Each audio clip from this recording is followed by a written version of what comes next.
ఆహా, స్మెల్ అయితే అదిరిపోతుంది. చికెన్ పీస్ వచ్చేస్తుంది ప్లేట్లోకి.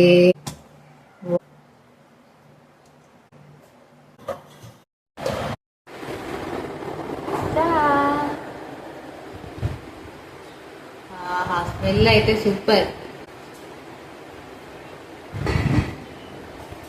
తర్వాత తింటా. వేడి వేడిగా కాలిపోతుంది.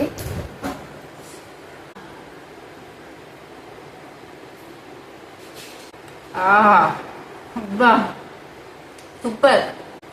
ఆహా, పీస్ రుచి ఉంది.